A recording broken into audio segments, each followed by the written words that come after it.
જય કિસાન દોસ્તો, હું આપનો ભાઈ રાજુ કરપડા।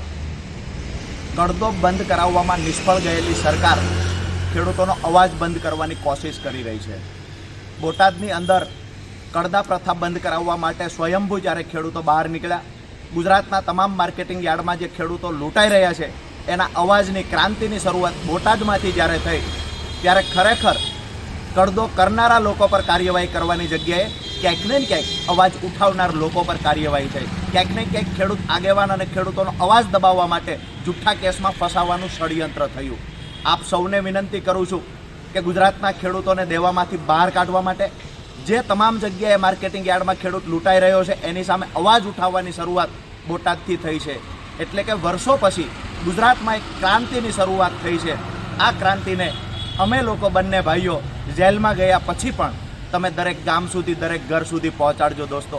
જેલમાંથી ક્યારે છૂટશું એ ખબર નથી, પણ ખુશી એ વાતની છે કે મારા ખેડૂતો માટે લડાઈ લડતા લડતા આજે હું અને ભાઈ પ્રવીણભાઈ રામ જેલમાં જઈ રહ્યા છીએ।